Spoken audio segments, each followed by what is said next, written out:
What's happening, people? Back with another reaction, back with some more Roland Orzabal, and we're going back to his 2001 album, Tomcats Screaming Outside. Once again, shout out to all the people who are essentially the Tears for Fears folks, and indeed shout out to Philip for not only making that catalog available, but this album as well. And yeah, we're going to listen to Bullets for Brains, which is a phrase that has a bit of an intensity to it. A couple people mentioned this song in advance, saying they were looking forward to it. I always enjoy that because people who know an artist and or album in more detail, sometimes the ones that they really look forward to are indeed the special tracks, whether or not they're the most notable singles or so on. But yeah, ultimately, it's an interesting phrase. It makes me wonder whether it could be a brain inclined to the use of violence. It could be more metaphorical, even if it is that sense of the phrase, in the context that it could be someone who is emotionally violent, so they have a very, sharp and shooting type of interaction with other people. It could be a phrase that has, allegorical or figurative meaning in another sense. So let's find out what it actually is. Luca's like right behind me, so I gotta be careful when I move my chair here. But yeah, this is Roland Orzabal. The tune is Bullets for Brain, and it's on the 2001 album Tomcats Screaming Outside.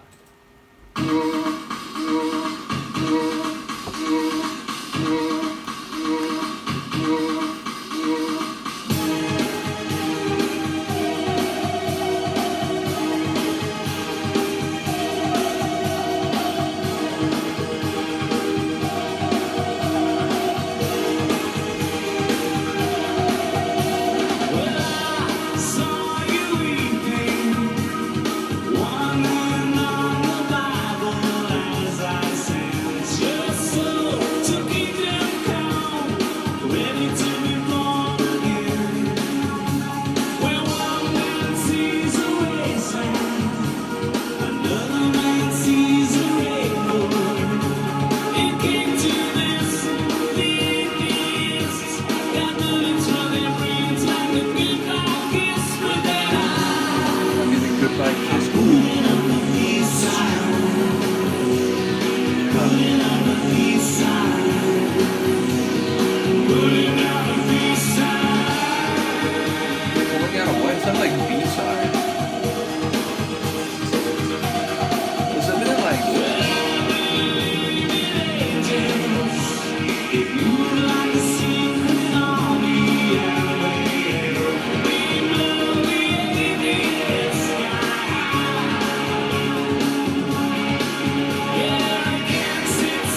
bass in this tune was constantly driving away.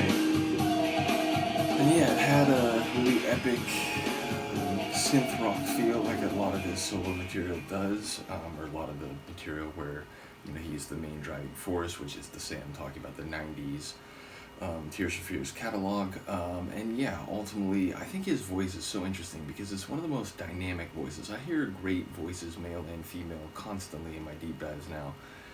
But among the male voices, I love how he has such power, but he can really go high. Like, people will know early in the Tears for Fears deep dives, there were a couple tunes where I was like, oh, so that's a female backing singer, right? It's like, no, that's actually Roland. But he can also go very like deep and powerful and bellowing. So yeah, he had a very epic delivery in this one, especially in the latter half of the tune.